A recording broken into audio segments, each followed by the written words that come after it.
4월 4일 오늘 만나 성경 말씀은 마태복음 27장 3절에서 5절입니다. 그때에 예수를 넘겨준 유다는 그가 유죄 판결을 받으신 것을 보고 뉘우쳐 그 은돈 30입을 대제사장들과 장로들에게 돌려주고 말하였다. 내가 죄 없는 피를 팔아 넘김으로 죄를 지었소. 그러나 그들은 그것이 우리와 무슨 상관이요? 그대의 문제요? 하고 말하였다. 유다는 그 은돈을 성전에 내던지고 물러가서 스스로 목을 매달아 죽었다. 아멘. 오늘 만나로 만나주시는 하나님을 기대합니다. 우리가 하나님을 향한 진정한 믿음을 갖게 되었을 때 흔히 하나님을 인격적으로 만났다 말합니다.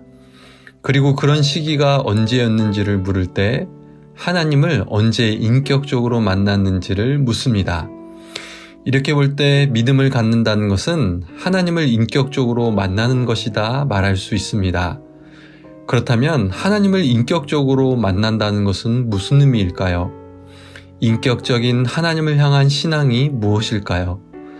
여러 가지 의미를 찾을 수 있겠지만 오늘 본문과 관련해서 본다면 나의 모든 것, 심지어 나의 최악의 모습일지라도 기꺼이 하나님께 아뢰며 하나님의 일하심을 기다리는 것입니다.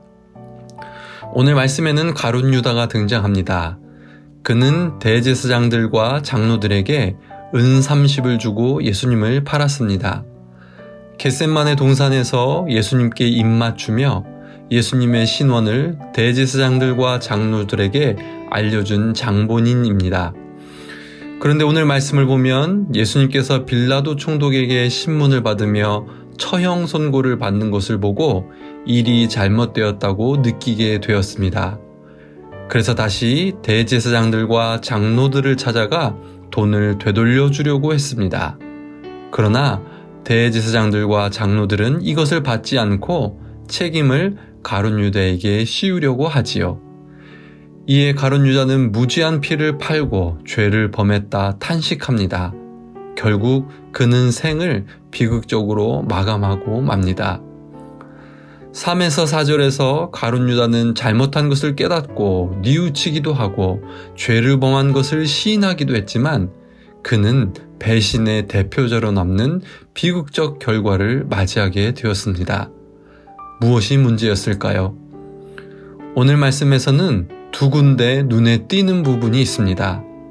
개역개정 성경 3절에 스스로 뉘우쳐와 5절에 스스로 목을 매달아 죽었다입니다. 여기서 반복되는 단어는 스스로입니다.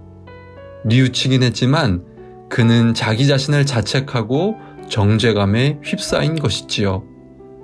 죄에 대한 결과를 감당하고 책임을 지려 했지만 자기 스스로 자신의 생명을 처분했던 것입니다. 이런 의미에서 볼 때 가룟 유다는 후회는 했지만 회개에는 이르지 못했으며 잘못을 복구하려 했지만 하나님 주시는 진정한 회복을 누리지 못했습니다. 믿음은 나 자신이 기준이 되는 것이 아닙니다. 나의 양심과 판단을 따르는 것이 아닙니다.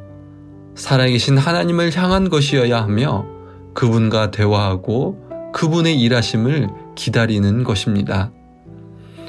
최근 진행하고 있는 제자훈련 회계단원에서도 강조하는 부분이 바로 이것입니다.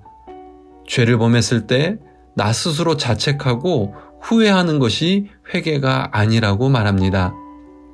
죄는 반드시 살아계신 주님을 향한 고백이어야 하고 그것이 반복될지라도 끊임없이 주님께 자백해야 합니다. 그래서 결국은 주님 앞에 죄 짓는 것이 너무나 죄송하고 미안해서 죄를 짓는 것이 괴로운 것이 될 때 회개의 열매가 맺어진다는 뜻입니다. 이것이 주님과 인격적인 만남과 교제를 갖는 살아있는 신앙이라고 말할 수 있습니다. 같은 잘못을 저질렀지만 가룟 유다와 전혀 다른 결과를 가져온 인물이 바로 베드로입니다. 그는 예수님을 3번이나 부인하고 자신의 이전 직업인 어부의 자리로 돌아가 버린 사람이지요. 그러나 그는 울며 통곡하는 가운데 예수님을 만나 3번의 사랑 고백을 드리며 내 양을 먹이라는 사명을 받게 됩니다. 주님께 아뢰며 주님의 일하심을 경험합니다. 결국 초대교회의 지도자가 되어 믿음의 공동체를 세우는 반석의 역할을 감당합니다. 우리가 고난주간을 보내고 있습니다.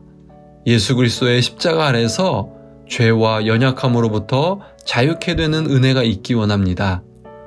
후회가 아닌 진정한 회개를 통해 스스로 복구하려고 애쓰기보다 주님과의 인격적인 만남 속에서 주님 주시는 진정한 회복을 누리는 성도님들 되시길 간절히 소망합니다. 함께 기도하겠습니다. 하나님, 오늘 말씀을 통해서 살아있고 인격적인 신앙을 생각해 봅니다. 죄와 잘못을 범했을 때 후회하기보다 회개에 이르게 하옵소서. 스스로 복구하려 애쓰기보다 주님께 아뢰며 주님의 일하심을 기다림으로 삶 속에 진정한 회복을 누리게 하옵소서. 예수님의 이름으로 기도합니다. 아멘. 두 가지 제목으로 기도하겠습니다. 첫째, 오늘의 말씀으로 기도하겠습니다. 살아계신 주님과의 인격적인 교제 속에서 후회가 아니라 회개를, 복구가 아닌 진정한 회복의 은혜를 누리게 하옵소서. 둘째, 국가와 사회를 위해서 기도하겠습니다. 돈과 이데올로기에 사로잡혀 사람의 생명을 가볍게 여기는 인식이 바뀌게 하시며 삶이 무너진 자들에게 복음을 통한 회복이 있게 하옵소서. 이 제목으로 기도하신 후에 개인 기도 하시겠습니다.